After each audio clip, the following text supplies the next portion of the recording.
Creo fielmente en la oración de mi hermana, mi comadre, gloria a Dios, de que así como ella clamó, así Dios va a dar a hoy para cada uno de nosotros, gloria a Dios.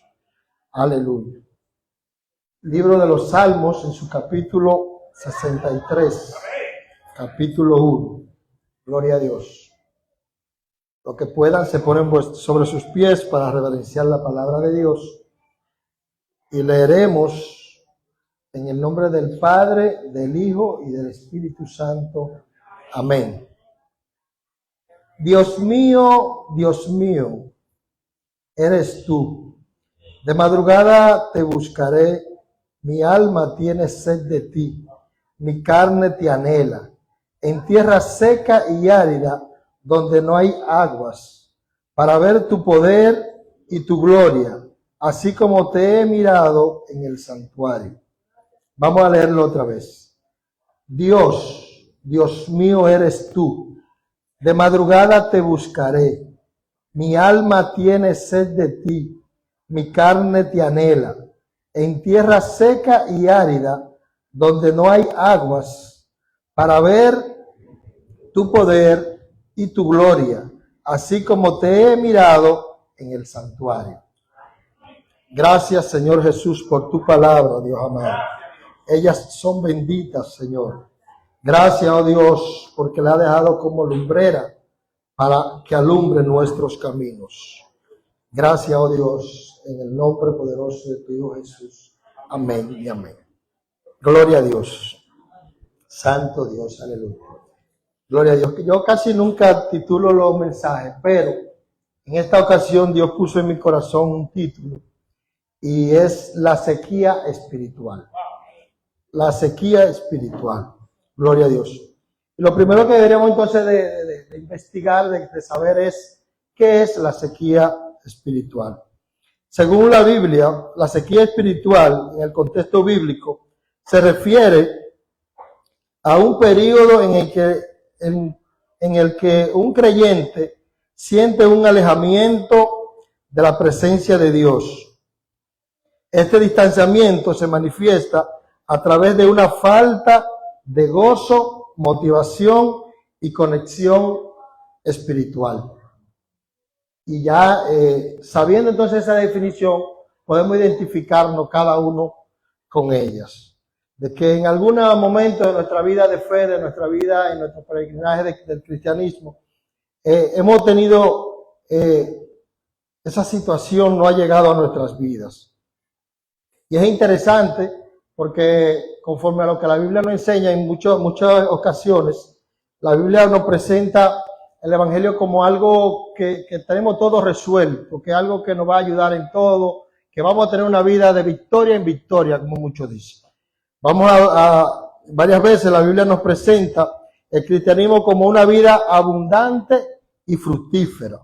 El salmista afirmó en el Salmo 1, versículo 3, que el creyente es como árbol plantado junto a arroyo de agua que da su fruto a su tiempo y sus hojas no caen. Cuando uno lee esto, uno se anima y uno dice, bueno, pues esto va a ser de gloria en gloria. Y el mismo Jeremías también en el capítulo 17, versículo 8, dice, porque serán como el árbol plantado junto a las aguas, que junto a la corriente echará sus raíces y no verá cuando viene el calor, sino que su hoja estará verde y en el año de sequía no se fatigará ni dejará de dar frutos. Eso nos anima, nos dice, bueno, nosotros no vamos a tener problemas en el camino del Señor. Estamos plantados en el río del Señor y esas aguas nos van a mantener siempre dando frutos y las hojas no caerán. Pero también el mismo Señor le dijo a sus discípulos, le dijo, el que cree en mí, de su interior correrá río de agua viva. Eso está en Juan 7:38. De manera que cuando nosotros creemos, y todos los que estamos aquí porque creemos en eso. Y ciertamente de él salen ríos de agua viva hacia nosotros. Entonces ahí sería, ¿y por qué entonces llega esta parte tan fuerte que es la sequía espiritual? ¿Por qué llega? Entonces, Pero con el tiempo nos damos cuenta que no siempre vivimos junto a arroyos de agua. Pues no siempre nuestra comunión con Dios es lo que deberíamos ser. De vez en cuando o con frecuencia pasamos por la experiencia de la sequía espiritual. David expresó esta situación con un lamento angustiante. Mi alma tiene sed de ti, mi carne te anhela. En tierra seca y árida, donde no hay agua, se encontraba él. Entonces podemos ver aquí que ciertamente no puede alcanzar la sequía espiritual. Y cuando entonces hablamos de que con todo y que Dios tiene todas estas promesas, con todo y que hay un aliento al creyente para poder avanzar en su vida de fe, poder mantenerse dando los frutos, poder estar haciendo la voluntad de Dios, aquí también entonces nos encontramos que podemos caer en un letargo, podemos caer en una tibieza espiritual, una sequía espiritual. Entonces eso podría entonces traer interrogantes. ¿Cómo se manifiesta eso en un creyente? Cuando nosotros nos vemos en una postura que decimos, tenemos una tibieza espiritual, tenemos una sequía espiritual. En los periodos de sequía espiritual, el creyente es víctima de la apatía y de una cierta insensibilidad. Una de lo que más particulariza esto es eso, uno se hace apático. Y usted ve que en la iglesia siempre, de una manera u otra, uno tiene, y el predicador en muchas ocasiones, o el que está dirigiendo, tiene que volverse coach para animar a la iglesia. Párense, alaben a Dios, y eso es algo que debiera salir natural de cada creyente. Y si ciertamente hay sequías espirituales que llegan a la vida del creyente, también entonces hay formas como darnos cuenta cómo se va manifestando en nuestras vidas. Y una de las primeras es, lee la Biblia pero no le dice nada. Le encuentra árida, carente de mensaje para su alma. Cuando el creyente entra en una vida espiritual seca, en una tibieza espiritual, se predica un buen mensaje, no lo entiende. Él lee la Biblia y no tiene una comunión con lo que la Biblia le dice. Que es algo a lo contrario, cuando uno tiene ese fervor, eso, todo lo que la Biblia dice es para uno. Pero cuando la tibieza entra, ya uno comienza a dividir que no es para uno, ya uno no le encuentra un sentido, ya no es a mí. Asimismo también, otra de las manifestaciones es, ora, pero la oración ha perdido fervor. Cuando uno viene al Señor, eso como le decimos, el primer amor, uno se hinca a orar y uno siente esa corriente, y siente ese respaldo de Dios, y siente que Dios está ahí con uno. Pero cuando uno comienza a desgastarse y comienza a dejar que el enemigo le quite ese gozo, comienza a percibir eso. Usted se hinca, tiene media hora, una hora y no encuentra una comunión, no siente esa conexión, pero es parte. Ahí se le está manifestando que hay una tibieza espiritual, que hay una sequía espiritual en su vida. La asistencia al culto de la iglesia se convierte en una carga, pues no encuentra en ello nada que le estimule. Nos volvemos mecánicos. Hay que ir los domingos a la iglesia, venimos, para que el pastor nos diga que no vinimos, para que el pastor nos vaya a visitarnos y nos diga por qué no fuiste. Y para no tenernos esa precariedad de que tengamos que estar dando explicaciones, nos ponemos la ropa temprano y cogemos, nos sentamos ahí. Y dejamos el cuerpo ahí y la mente anda por allá lejísimo. Y eso es ya parte de que se está manifestando en usted. Cuando usted siente ese tipo de situaciones, es porque se está manifestando lo que es la sequía espiritual. Pero así también podemos ver la comunión con los hermanos. Ya más bien no es una comunión, es una molestia. Y mire, yo leía esto porque lo encontré en un escrito. Dice que aunque le amen, él solo ve sus defectos. A veces lo tiene a todos como hipócritas. Cuando usted entra en una tibieza espiritual, usted cree que todo el mundo está en contra suya. Que si viene y le dan un consejo es porque Porque, mire, y solamente comienza a ver la falta que él tiene y no ve la falta que uno tiene. Y eso es peligroso para el creyente. Se produce un debilitamiento en la lucha contra el pecado y las influencias mundanas, así como un retraimiento ante oportunidades de dar testimonio de su fe. Cuando usted entra en una sequía espiritual, usted es más frágil hacia el pecado. Usted más fácil es engañado por el enemigo y peca delante de Dios. Pero aún peor, se avergüenza del evangelio. Cuando usted tiene que hacer algo para exaltar el evangelio, usted mejor se retrae y se queda atrás. Y eso es ya síntomas de que hay una sequía espiritual. La sequía espiritual no es algo con lo que debemos vivir constantemente. Existen medios bíblicos que por gracia nos permiten refrescarnos. Podemos ser restaurados para sentir de nuevo el gozo de nuestra salvación. Porque dice la Biblia que como así viene la prueba, también Dios nos trae la salida. Si ciertamente los creyentes podemos caer en un letargo y caer en una sequedad espiritual, la Biblia también nos da las herramientas para salir de ella. La Biblia está llena de versículos bíblicos que nos van a ayudar a volver a tener el gozo de la salvación. Gloria a Dios. Pero esto solo puede suceder si somos capaces de identificar por qué podríamos estar experimentando sequía espiritual para poder tomar medidas adecuadas. Eso nos llevaría entonces al próximo punto, que es cuáles serían las causas que provocan la sequía espiritual. ¿Cuáles son las causas? ¿Qué causa me puede causar, qué me puede causar a mí caer en un letargo, caer en una sequía espiritual? Aleluya. Gloria a Dios, aleluya. Hay muchas causas y si pusiéramos a nombrarla,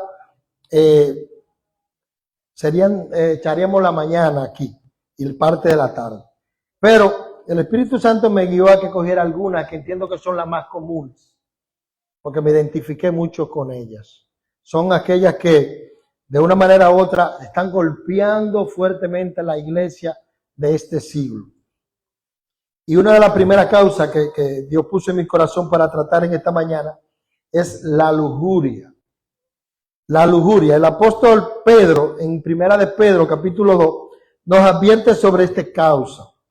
Primera de Pedro, capítulo 2, versículo 11 dice: amados, yo os ruego, como a extranjeros y peregrinos, que os abstengáis de los deseos carnales que batallan contra el alma.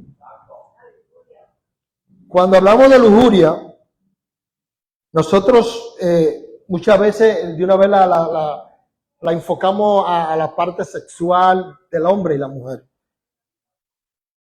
Gloria a Dios. Pero ¿qué pasa? La lujuria contamina nuestra conciencia, alimenta nuestra carne pecaminosa y marchita nuestra vida espiritual. Y no simplemente, como lo decía, es algo de una atracción sexual, porque cuando hablamos de lujuria la gente siempre se va y coge el trasfondo de que es así también. Es válido. Pero yo busco una definición porque quería ver qué tan profundo puede llegar y hasta dónde nosotros podemos estar siendo influenciados por la lujuria, aún no teniendo aquellas cosas que muchas veces ya sabemos. Nosotros podemos entender que lujuria es el deseo desenfrenado del sexo, de esto, el andar tras la pornografía, todas esas cosas. Siempre nos lo presentan así. Pero la lujuria va un poco más allá. Hay una definición que encontré, dice: la lujuria es un deseo intenso por algo.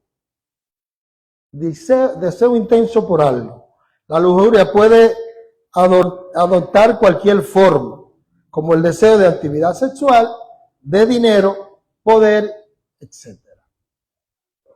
Cuando usted tiene un deseo desenfrenado por cosas, por eso es que la Biblia nos exhorta que pongamos primero en nuestra vida a Dios. Primero el reino de Dios y su justicia, además cosas son añadidas. que el primer lugar de nuestra vida tiene que ser Jehová, Dios de los ejércitos. Porque cuando el ser humano se deja arrastrar por la lujuria, quita a Dios del lugar donde está y pone otra cosa. Y ahí podemos entender que puede poner el dinero, puede tener el deseo de poder, y cuantas cosas usted tenga, no que tenga, sino que no pueda dominar, que eso lo domine a usted. Y entonces a eso nos llevaría a entender que la lujuria es un pecado que trae tibieza espiritual. Porque cuando tú quitas la vista del norte de Jesús y pones la vista en cosas materiales, en cosas circunstanciales, que quitan tu tiempo, te quitan tus fuerzas, tú la pones todas hacia ahí. Porque como dice la definición, es un deseo intenso por hacer algo. Y eso entra dentro de todo el rango de nuestra vida. Porque a veces nosotros tenemos tanto deseo de llegar a ser profesional que nos olvidamos de las cosas esenciales del creyente. Queremos tanto deseo de llegar a una postura económica que nos olvidamos de la esencia del evangelio. Y a través de obtener esas cosas, cometemos muchas infracciones delante de Dios. Faltamos a su ley. Y por eso es que el creyente tiene siempre que tener un balance en su vida. Porque la Biblia no nos manda a que no nos esforcemos. Ciertamente dice que debemos de ser como la hormiga. Que la hormiga trabaja en el verano para comer en el invierno. Ciertamente. Ahora, que nada de eso traiga tanto afán a nuestra vida, que quite el lugar de nuestra vida. Es de Dios en nuestra vida. Entonces, cuando nosotros vemos esto, vemos que ciertamente usted poner mucho esfuerzo en cosas terrenales puede traer tibieza espiritual a su vida. Y eso yo lo entiendo que es algo que es el pan de cada día en cada uno de los creyentes. El que hoy no está en esa postura, en algún momento lo ha estado. Pero hoy Dios trae esto para que aquel que está tome una voz de alerta, para aquel que va camino se devuelva, y para aquel que un día tuvo y salió pueda glorificar a Dios que le dio la oportunidad. Porque si ciertamente se cae fácil en la tibieza espiritual, es difícil retornar a una vida activa espiritual. Siguiendo en ese mismo tenor, viendo causas, la próxima causa que Dios puso en mi corazón es el orgullo. El orgullo. Una de las situaciones que el enemigo desde el principio ha puesto en el corazón del hombre es esa gloria que el hombre quiere tener. Y el orgullo es algo que se pelea toda la vida. Porque hay una postura del hombre que el hombre se puede expandir, puede crecer más que otro. Y muchas veces, sin darse cuenta, puede hasta ser clasista. No, porque yo soy de aquí, aquel es de allí. En la iglesia no existe eso. Y cuando nosotros vamos en el libro de Juan, capítulo 5, versículo 44, Jesús, al confrontar el deseo de exaltación de los fariseos, ofrece una valiosa perspectiva sobre la relación entre el orgullo y la fe. En Juan capítulo 5, versículo 44 dice, ¿cómo podéis vosotros creer? Pues recibís gloria los unos de los otros, y no buscáis la gloria que viene del Dios único. Y eso es algo, mire, que uno tiene que luchar constantemente, porque eso es algo que dentro de nuestra situación pecaminosa, el hombre le atrae eso. Y el enemigo sabe la debilidad que el hombre tiene hacia esa área. Uno sin darse cuenta cae en el orgullo y algo que usted ni cuenta se da. Es como yo digo en la cuestión del mercado. Los mercados uno va por primera vez y sale de ahí con el estómago roto, porque ahí hay olores de todos los sabores y todos los colores. Pero ¿qué pasa? Cuando usted va continuamente, se adapta. Ya nada le hiede. Por ejemplo, el primer día que yo fui al mercado y vi una gente comiendo, yo, ¿y cómo él lo hace? Pues después me ha tocado comer allá y ya yo como, porque ya soy parte del mercado, voy frecuentemente. Entonces, ¿qué pasa? Eso me identifica mucho con la parte del pecado. Y el orgullo es algo que se va haciendo tan nuestro que no lo percibimos. Y a veces nos lo señalan y decimos, no, yo no soy orgulloso. ¿Por qué no? Porque no, es algo tan sutil que si nosotros no estamos activos espiritualmente, porque eso la actividad espiritual no te percibe. Tú no lo percibes en la actividad espiritual. Gloria a Dios. Santiago en su capítulo 4, versículo 6 dice, pero el de mayor gracia, por eso dice, Dios se opone a la soberbia, pero da gracia a los humildes. Oiga, la Biblia establece que Dios al activo, al orgulloso, lo mira de lejos. Entonces, en el creyente no puede existir eso. Debemos de luchar constantemente con eso. Y mire, que es algo que, como yo le digo, por más que uno quiera, a veces uno mismo tiene que predicarse y dice, pues espérate, estate tranquilo, que tú no tienes que estar a esos niveles. Porque a veces, por ejemplo, yo te he dado la oportunidad de hoy, por ejemplo, yo estoy aquí predicando, y el que yo tenga la oportunidad de predicar y otro no la tenga, no me hace más grande que otro. El que Dios en su infinita misericordia le plazca usarme un día, no me hace mejor que otro predicador. Porque todo al final es Él que lo hace. Y cuando tú no puedes centrar toda tu vida en que tú eres un dependiente total de Dios, que si tienes algo es porque Él te lo da, que si logras algo es porque Él te da la capacidad, eso entonces te hace mantener humilde, porque te das cuenta que no es de ti que viene. Porque a veces nosotros creemos que, y mira, la Biblia dice que no es del que quiere ni del que corra, sino del que Dios tiene misericordia. Gloria a Dios. Y eso es algo que, como le digo, el orgullo está haciendo mucho daño dentro de la iglesia. Y la iglesia de este tiempo, lamentándolo mucho, por sus situaciones que luego el mensaje nos va a ir dando pauta sobre por qué están llegando esas cosas a la iglesia. Pero una de las posturas que la iglesia de este tiempo tiene es que al no abrirse a la humildad, a la entrega, a entender que cuando usted decide seguir a Cristo, ya no vive usted, sino Cristo es que debe de reinar en su vida. Que no importa lo que usted le haga, siempre tiene que ver a Cristo en la cruz. Yo le digo siempre a los hermanos, si ustedes no visualizan cuál es la postura, que la Biblia no lo enseña. Lo que pasa es que el enemigo tiene que rompernos la palabra, y por eso la importancia de que cada creyente asuma la palabra como veraz y que la ponga en su corazón. Porque el enemigo se roba la palabra y la gente no entiende que la misma Biblia nos exhorta para que cuando lleguen esas situaciones podamos ser fuertes y resistir y vernos como Cristo, aguantar cualquier situación. ¿Por qué? Porque, por ejemplo, la Biblia dice que nuestra carne no es nuestra lucha no es contra carne ni sangre.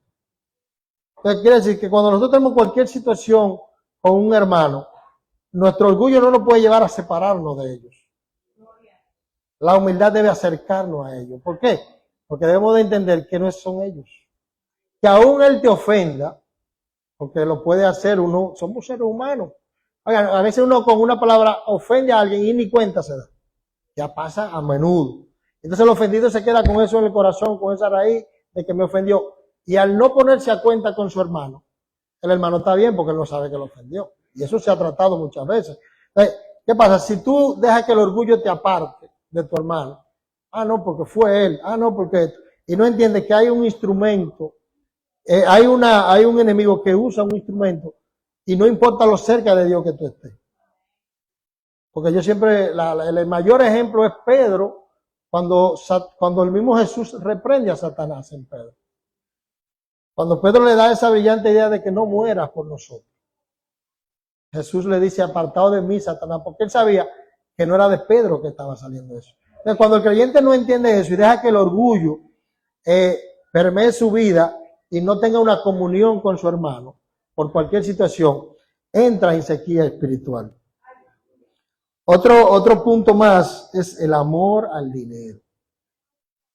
El amor al dinero. Existe una correlación directa entre nuestro apego a las cosas y nuestra capacidad de ver la gloria de Dios.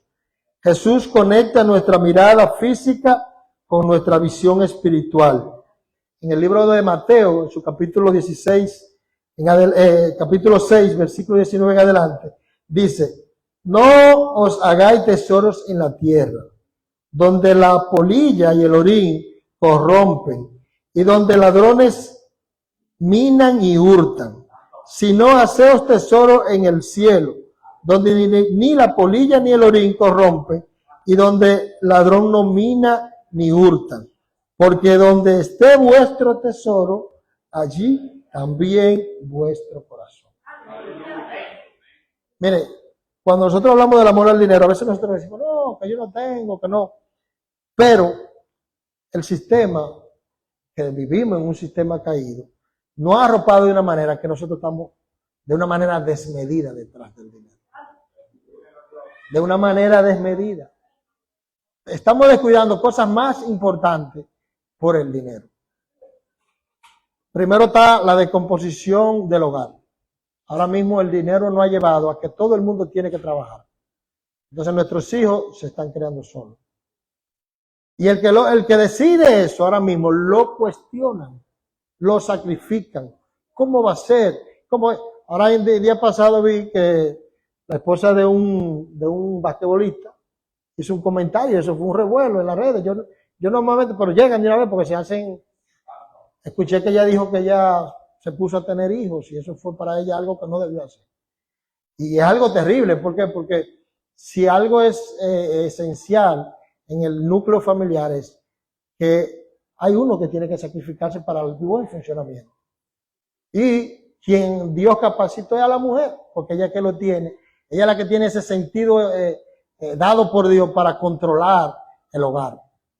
Es algo esencial, yo siempre lo digo, en mi casa, yo estoy en la sala y mis hijos están allá al lado mío, se arma un pleito y mi esposa está allá atrás lavando lo que sea. Y cuando ella llega, ella descifra todo lo que pasa, yo no me di cuenta de nada de lo que pasó. Porque hay una conexión y la crianza es la madre que la da. Porque hay una conexión y algo dado por Dios que la capacita para eso. Entonces, cuando nosotros vemos que el amor al dinero nos está quitando cosas esenciales. Y es tan tal que nosotros tenemos ministerios. Ya los que estamos en el Evangelio, Dios ha puesto ministerios en nuestras vidas. ¿Y quién no ha descuidado el ministerio por andar atrás del dinero? Dice, ahí podríamos decir, como le dijo Jesús a los fariseos, que tire una piedra el que esté libre de pecado. Porque ¿quién en un momento dado no se ha dejado arrastrar por las necesidades? ¿Por qué? Porque tenemos un sistema que nos está arrojando esa constancia de que sin dinero no podemos vivir, que debemos de tener, que hay que tener un consumismo, una situación. Y es un bombardeo tan fuerte que si usted no está fundamentado en Dios, y si usted no está firme en Dios, usted se deprime, usted cree que le faltan cosas, usted entiende que no puede vivir sin eso. Y eso lo vemos ahora mismo en la humanidad. Jóvenes que se están suicidando porque no tienen un celular, porque no están en un lugar que está otro amigo. Y eso lo estamos viendo. ¿Pero por qué? Porque hay un sistema pecaminoso que quiere arropar. Pero debe de arropar al del mundo, pero lamentándolo mucho está arropando a la iglesia.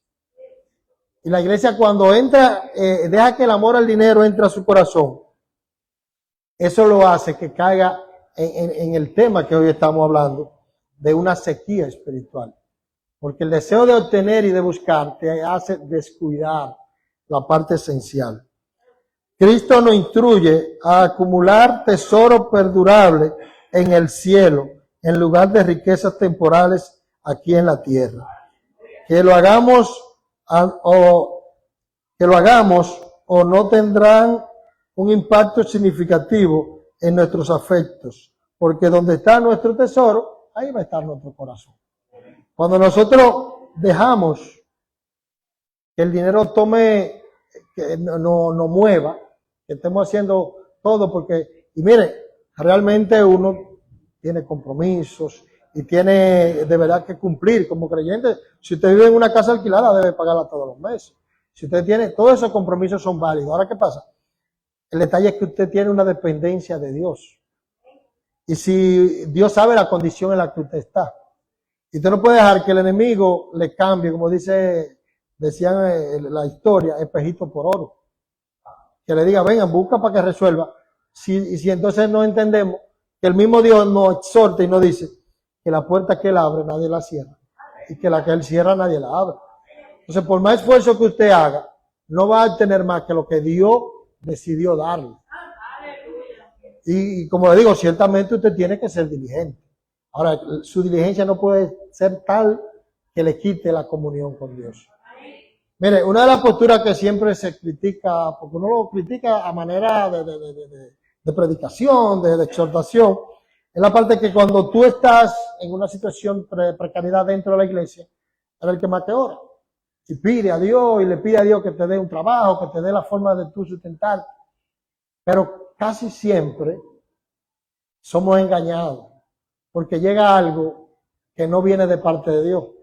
Yo siempre le digo a mis hermanos cuando me piden consejos sobre eso, cuando tú andas buscando un trabajo, andas buscando algo de tu bien para tu bienestar económico, lo primero que tú tienes que visualizar, que cuando te llegue a la mano, tienes que seguir creciendo espiritualmente y económicamente.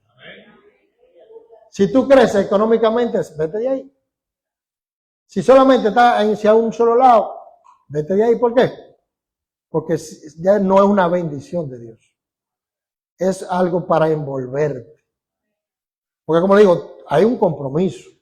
Ahora, cuando tú puedes identificar que hay algo que no viene de Dios, porque las ofertas siempre van a llegar. El enemigo conoce nuestras actitudes, él no conoce. Porque aunque él no es omnisciente, él sabe de dónde nos tiene, como dice, agarrado, qué nos gusta, hacia qué nos atrae, y eso es lo que él nos va a ofertar. Entonces, cuando un individuo está sin trabajo, que tiene una necesidad, ¿qué dice? Yo necesito dinero. Necesito dinero porque tengo un compromiso, tengo mis hijos, y eso es loable, debe de ser. Ahora, ¿qué pasa?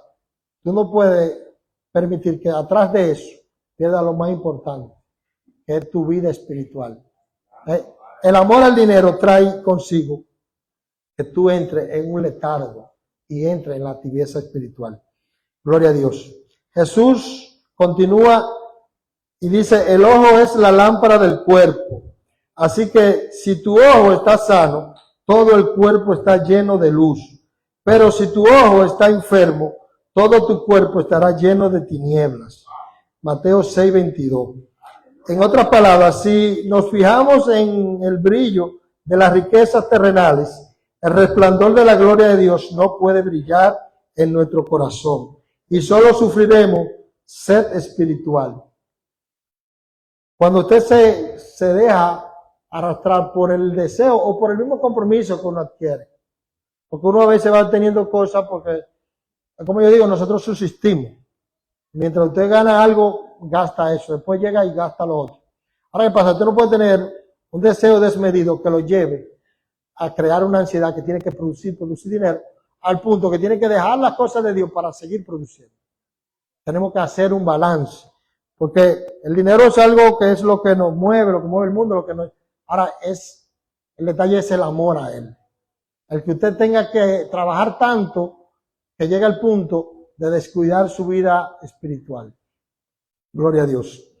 Algo que es también puntual y es algo que en estos últimos tiempos está arropando de una manera terrible a la iglesia, es la falta de lectura de la Biblia, meditación y oración.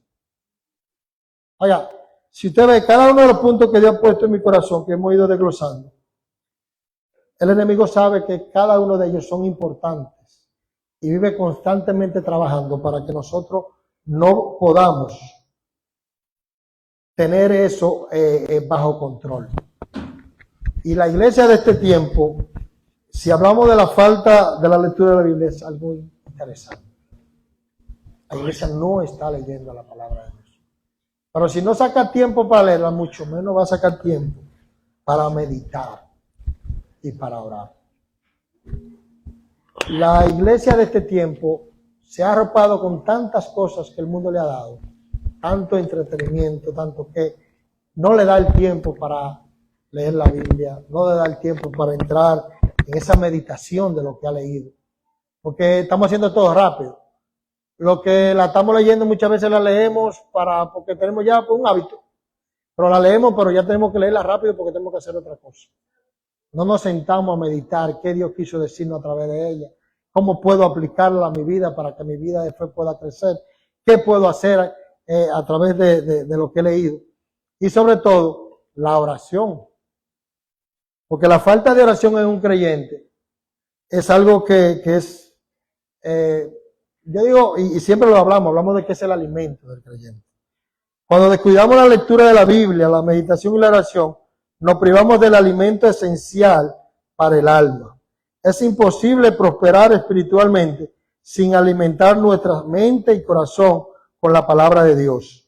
El Salmo 1 dice, nos recuerda los beneficios de la meditación. Bienaventurado el hombre que no anda en consejo de los malvados, ni se detiene en el camino de los pecadores, ni se sienta en la sombra de los escarnecedores, sino que se deleita en la ley del Señor y en ella medita día y noche. Es como un árbol plantado junto a corriente de agua que da su fruto a su tiempo y su hoja no se marchita. En todo lo que hace prospera. Salmo 1 del 1 al 3. Ahí vemos que por eso el afán del enemigo mantenerlo tan entretenido. Porque cuando tú mantienes esa comunión con la lectura, con la meditación y la oración, ahí sí entonces caemos a lo que hablábamos ahorita y que leí aquí en el libro de Salmos capítulo 1, que ahí tú eres plantado en ese lugar donde sí las raíces van a echar. Entonces por eso es que el enemigo tiene esa constancia de mantenerlo entretenido para que no podamos. Y eso, volvemos a caer lo mismo, nadie está exento de esto. Yo lo estoy predicando y tengo una lucha eterna. El otro día le decía a Marcos que duré 4 horas y dándole el dedito así.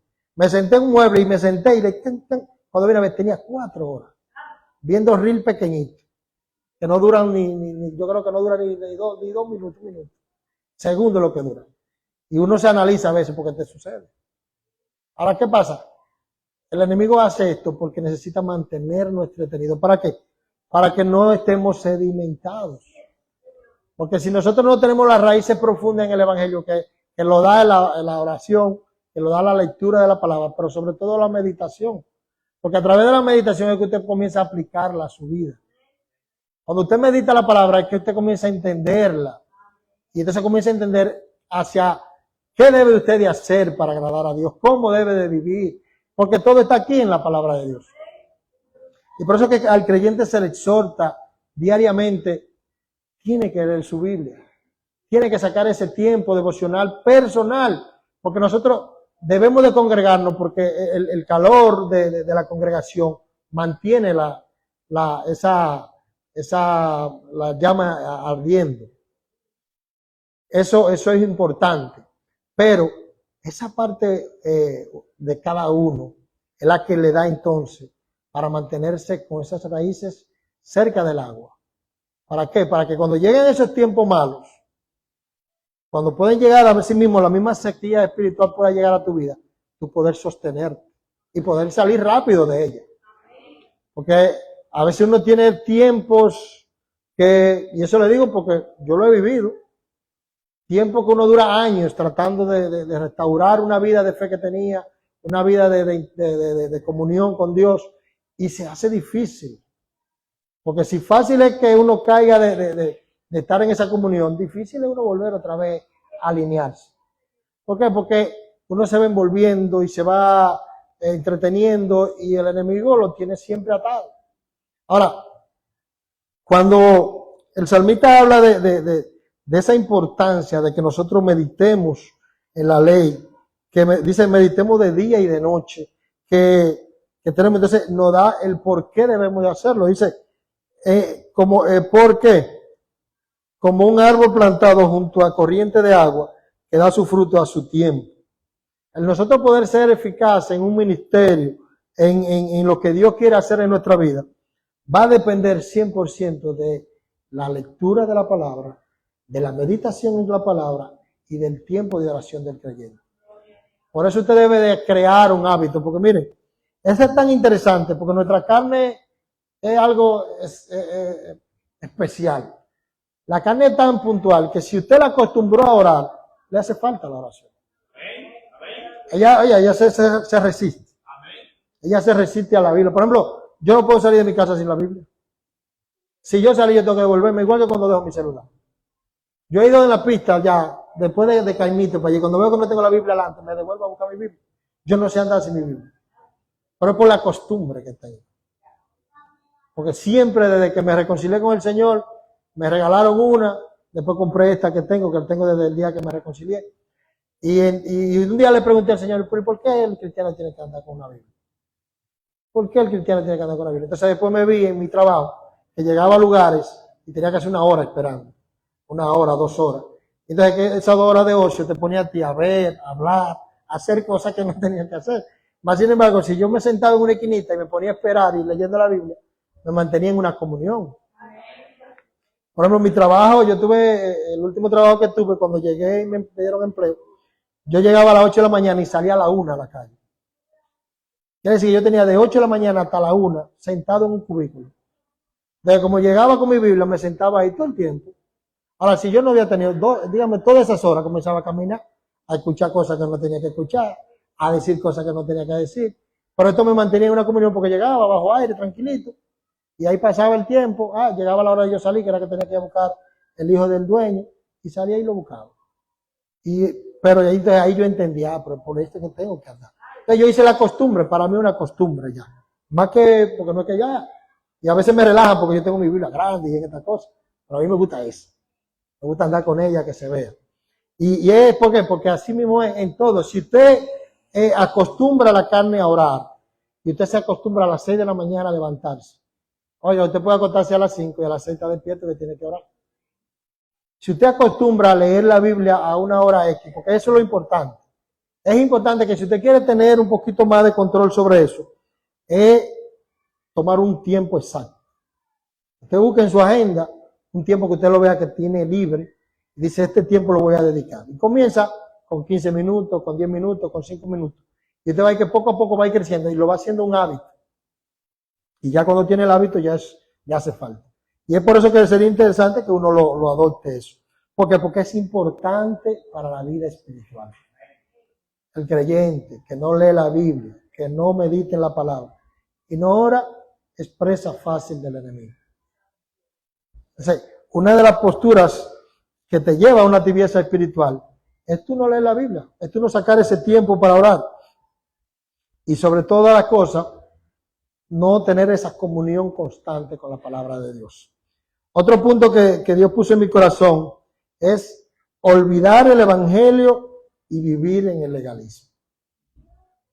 La iglesia de este tiempo está siendo muy golpeada con esto. Cuando los cristianos de Gálata comenzaron a alejarse del evangelio, la respuesta de Pablo fue recordarle cómo disfrutaron por primera vez de la presencia del Espíritu Santo. Dice el libro de Gálatas en su capítulo 3, versículo 1 al 6. Oh Gálatas insensatos, ¿quién lo ha fascinado?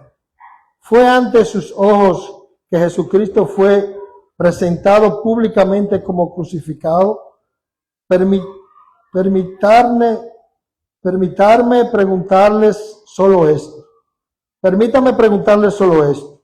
¿Recibieron el espíritu de las obras de la ley o por el oír con fe? Tan insensatos son. Habiendo comenzado por el espíritu, ahora se están perfeccionando por la carne, sufriendo tantas cosas en vano, si es que en realidad fue en vano. ¿Acaso el que suministra el espíritu y obra milagros entre ustedes, lo hace por las obras de la ley o por oír con fe? Así como Abraham creyó a Dios y le fue contado por justicia. El olvidar el evangelio, que entiendo que es una de las de los cañones más usados en este tiempo.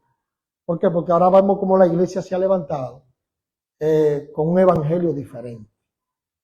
Vemos ahora que hay un humanismo, que el yo, que él echa para prosperar, que el mismo evangelio de la prosperidad. Hay muchas cosas que están golpeando el verdadero evangelio. Y lamentándolo mucho, como es tan sutil, muchos lo están absorbiendo. y entran entonces en lo que le llamamos legalismo. A veces la gente, y cuando hablamos de legalismo hablamos a todos los niveles, porque a veces la gente comienza a buscar a Dios, pero comienza a buscarlo con el motivo equivocado. Y entonces no vemos los resultados que da el buscar a Dios. Cuando usted busca a Dios, se entiende que usted ha reconocido que tiene el llamado, que tiene que prepararse, y viene a buscar a Dios para esa preparación. Jesús preparó a sus 12 discípulos. Estuvo 3 años preparándolo para enviarlo. Y es necesario que el creyente se prepare. Ahora, cuando nosotros entramos en legalismo, en entender que porque hicimos, debemos. Porque hicimos, merecemos. A veces la gente entiende que si duró 5 días ayunando, ya tiene Dios que hacer de todo para él. Porque se nos está vendiendo esto. Se nos está vendiendo un evangelio de sacrificio. Que si ciertamente debemos de sacrificarlo, ciertamente tenemos que ayunar, tenemos que orar, todo eso es parte del evangelio. Pero cuando lo hacemos de manera desmedida, bajo legalismo, no vamos a tener ningún resultado. Y cuando la iglesia se olvida del evangelio, ¿cuál es el evangelio? Es que usted y yo estamos aquí no por lo que hacemos, ni por lo que hicimos. La Biblia nos presenta que nosotros estábamos muertos, hundidos en nuestros delitos y pecados. Y allá Dios fue y nos sacó. Usted y yo no estábamos en Dios, fue Dios que nos puso en él. Entonces cuando usted comienza y cambia ese concepto que es Dios, porque al final, si ciertamente usted tiene que ser un instrumento en la mano de Dios dentro de la congregación, usted está llamado a dar frutos, usted está llamado a trabajar en la obra. Jesús, la comisión principal de la iglesia es ir y hacer discípulos. Y eso está para todos. Por eso un nuevo creyente se convierte hoy y mañana coge un megáfono y se para allí y nadie puede pararlo. Porque ese es el llamado. Ahí no hay que estar bautizado, no hay que tener un posgrado, un doctorado, nada de eso. Es el llamado del creyente. Cuando usted tiene un concepto claro del evangelio, entiende cuál es su llamado. Pero ¿qué pasa? El enemigo no se va a quedar quieto, él siempre va a traer algo para tergiversar lo que Dios quiere hacer. ¿Y qué ha hecho? Ha traído el legalismo a la iglesia. La iglesia, mucha gente está haciendo cosas, primero que Dios no lo llamó. Y se están esforzando. Y mire, cuando yo hablo de esforzar, siempre me trae a la memoria Saúl. La Biblia nos presenta a Saúl que en un momento Samuel le dice, espera que yo voy a hacer el sacrificio. Y dice que cuando él vio que todos se estaban desertando, Saúl viendo que todos estaban desertando, dice que veía que ya la guerra como que se acercaba, dice que se esforzó y hizo el sacrificio. Dice que Saúl se esforzó y hizo el sacrificio. Ahora lo que me llama la atención es cuando llega el profeta Samuel, que le dice, cosa loca has hecho. Pero él se esforzó y hizo el sacrificio que manda la palabra. Ahora, es que no le tocaba hacer eso. Entonces, cuando el creyente no entiende que ya no vivo yo, sino vive Cristo en mí, que antes yo me ceñía, iba donde yo quería, pero ahora me ciñen y me mandan donde Él quiere, comienza a hacer, como dicen por ahí, a estar como un gallo loco, haciendo mucho sin ningún resultado, porque Dios respalda a que Él envía. Si Dios te envía, te vas a respaldar. Y por eso vemos gente forzando la jugada, pasando trabajo en el evangelio, y entonces entran en el legalismo. No, porque yo estoy en esto, porque es el enemigo que me está haciendo la guerra. No, mi niño, es que tú estás fuera de la cobertura de Dios. Cuando Satanás tiene esa conversación con Dios sobre Job, a mí me llama mucho la atención que Satanás le hace una salvedad a Dios y le dice, pero tú lo tienes cercado.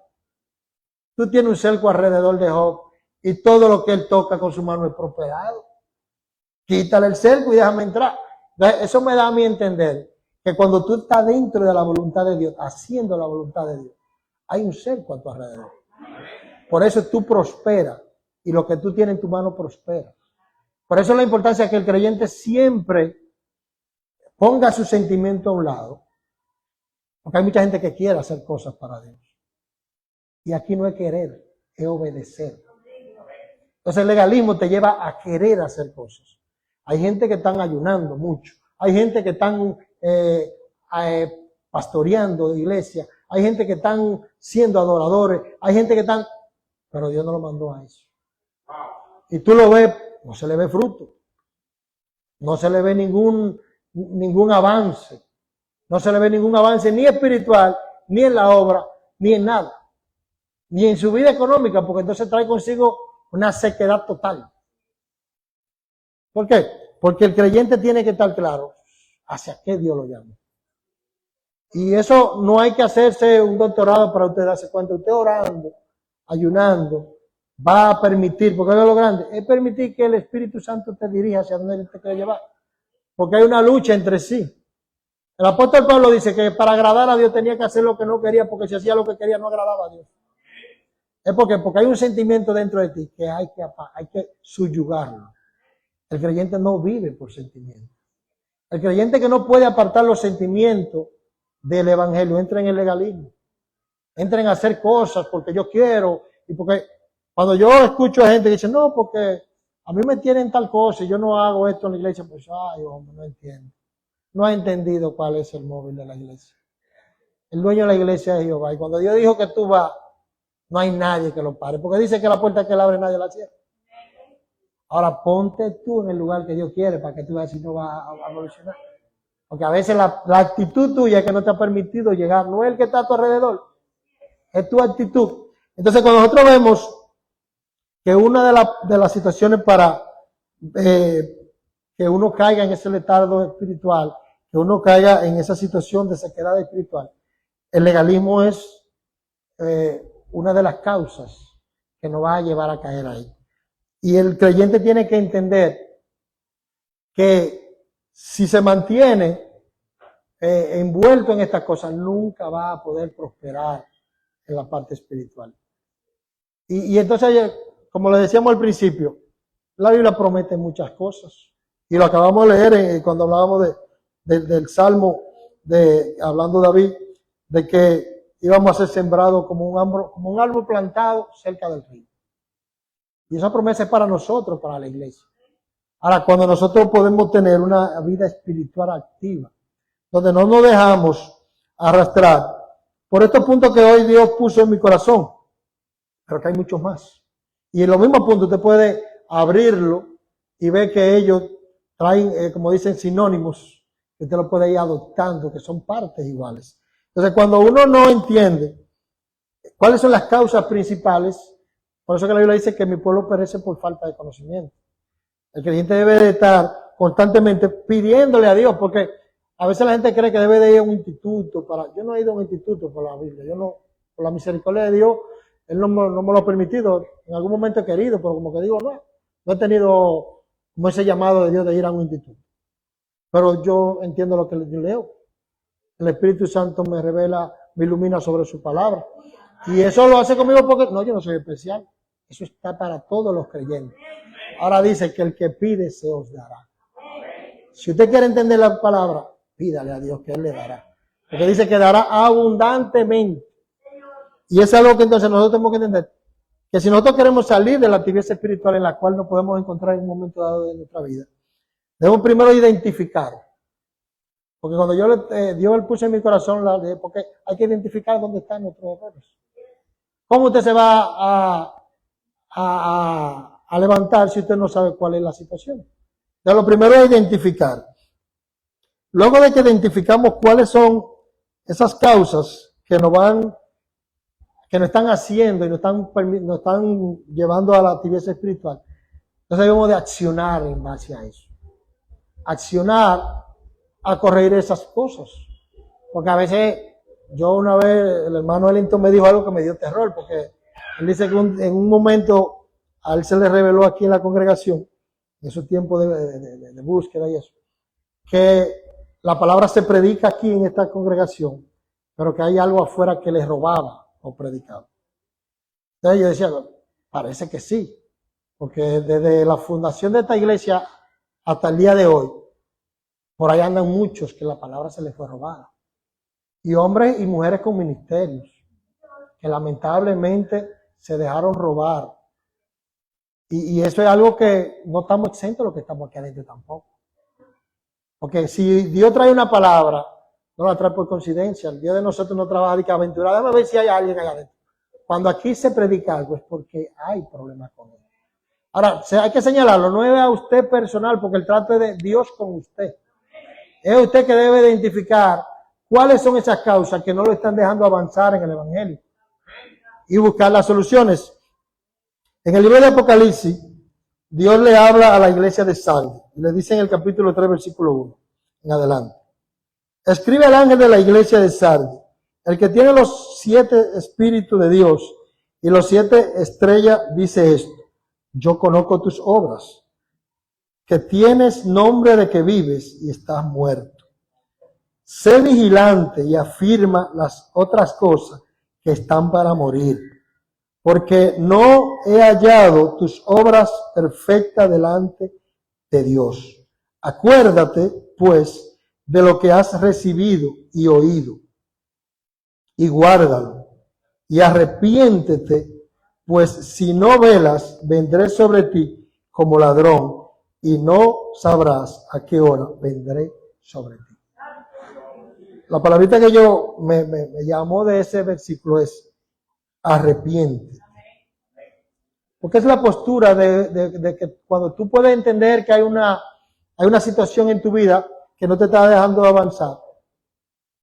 Oiga, lo primero es identificarlo. Pero después que tú lo identificas, arrepiéntase. ¿Es difícil? Bueno, puede ser difícil, pero es importante, es inminente que usted tenga que arrepentirse. El remedio que se necesita en este caso es la confesión sincera y el arrepentimiento. Proverbios 28:3 dice: el que encubre sus pecados no prosperará, pero el que los confiesa y se aparta alcanzará misericordia. Oiga, es simple. Y usted cree que es difícil porque el enemigo le dice que es difícil. No, es simple. Usted reconoció que hay una falta. Confiéselo. No se avergüence. ¿Por qué? Es como yo le digo, cuando yo falto, le digo, el único que yo quisiera que no lo sepa es Dios. Y antes de yo hacerlo, ya lo sabía. ¿Por qué le voy a esconder a un líder de la iglesia que yo fallé? Para secarme. Porque eso es lo que hace el pecado. El pecado que estamos estudiando aquí, que estamos hablando, que es la palabra espíritu está diciendo, que trae una sequedad espiritual el pecado. Cuando nosotros tenemos esas causas que leímos, están siendo parte de nuestra vida de fe. ¿Qué trae eso? Trae una sequedad espiritual. Ahora, la Biblia no exhorta, no trae. El libro de Proverbios es claro. El que se aparta alcanza misericordia. Y es arrepentirse. El libro de Juan en su capítulo 1:9 dice: si confesamos nuestros pecados, Él es fiel y justo para perdonar nuestros pecados y limpiarnos de toda maldad. Si confesamos, Él es que nos va a limpiar. Pero tenemos que confesarlo.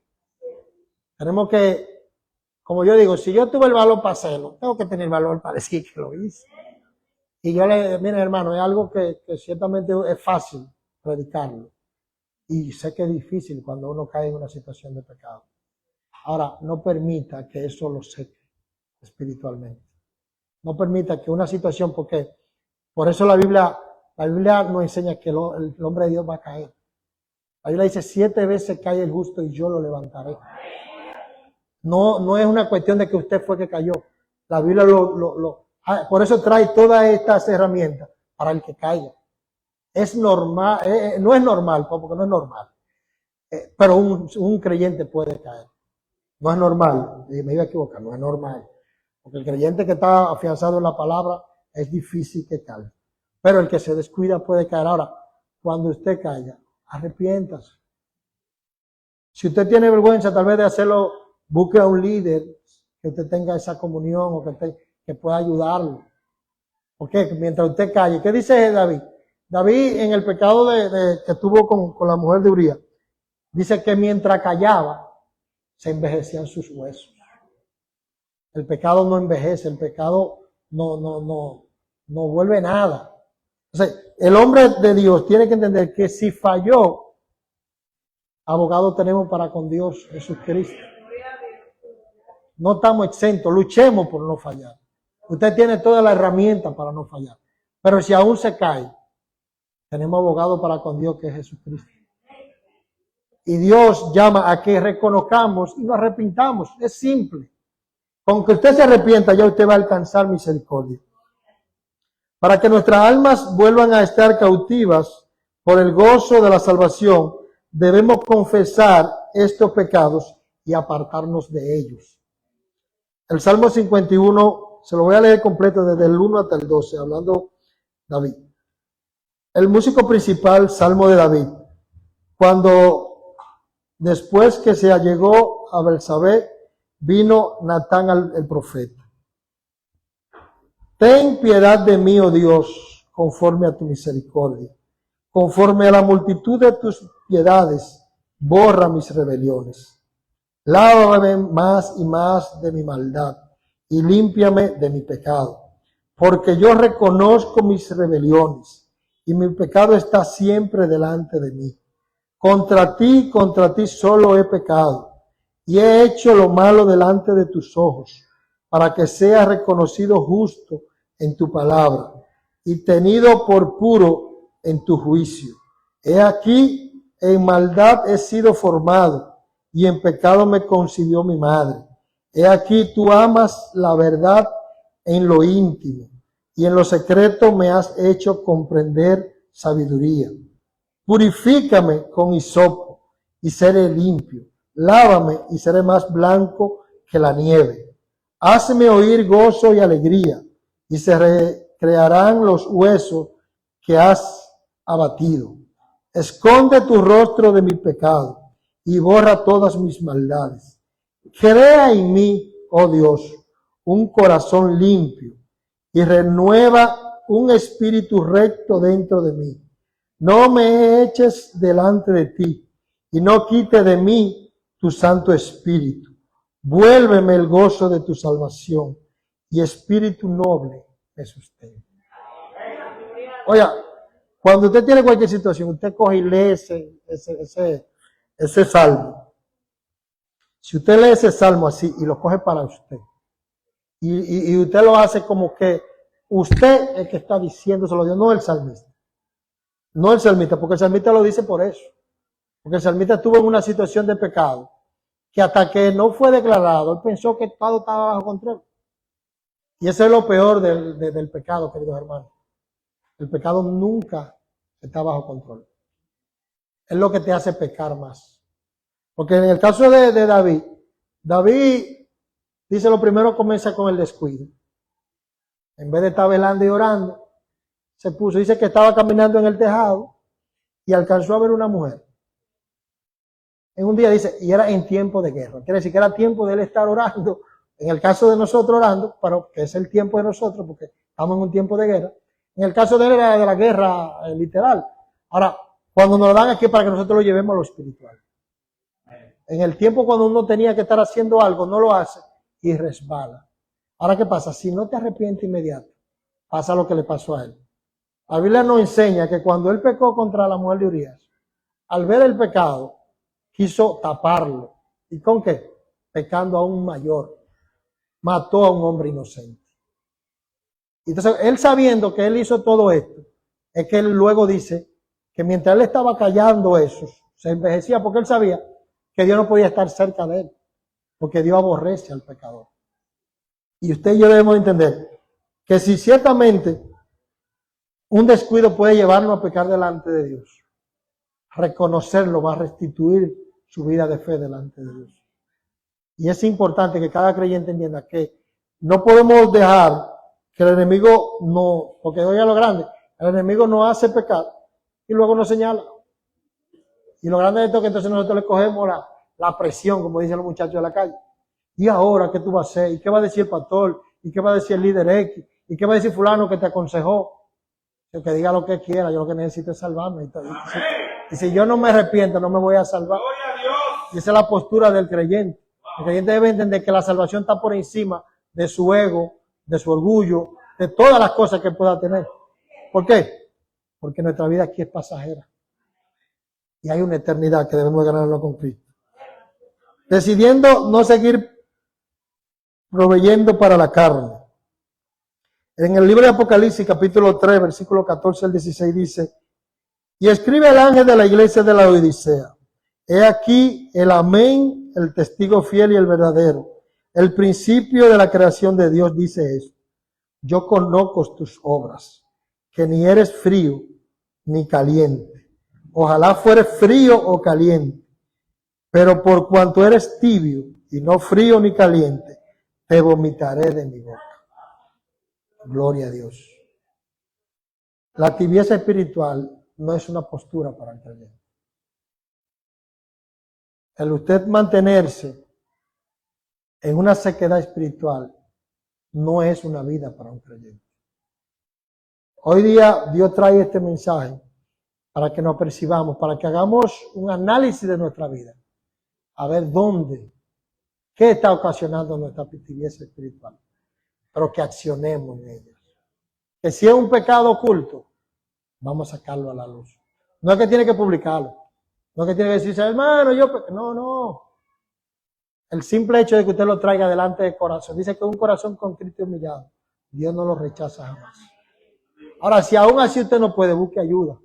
Porque a veces uno viene y ora y sale de aquí y vuelve a pecar. Entonces, si usted ve que tiene un pecado favorito que no ha podido, ahí busque a alguien con madurez.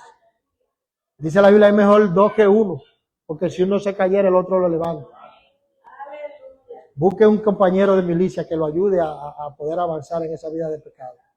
Porque usted tiene la fuerza. El enemigo que le ha dicho que usted no puede. Pero ciertamente todo lo puedo en Cristo que me fortalece. Y debemos de buscar. El libro de Romanos en su capítulo 13, versículo 14 dice, si no vestíos del Señor Jesucristo y no probéis para los deseos de la carne. Para nosotros mantener una vida de fe activa, debemos siempre de proveer para el espíritu y no para la carne. Y miren,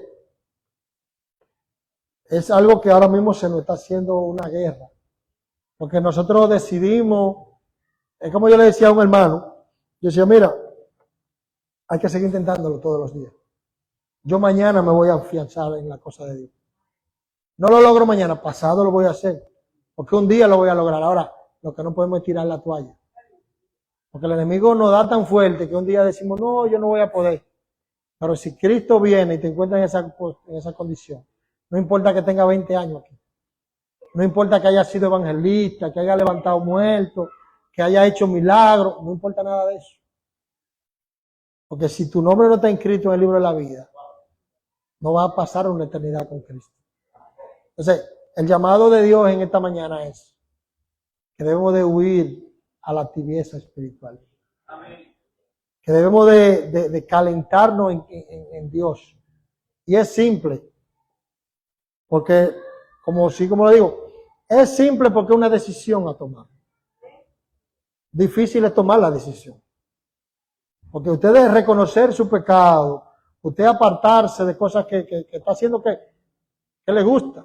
Porque al final de cuentas lo hace porque no puede controlarlo. A veces uno lo ve difícil.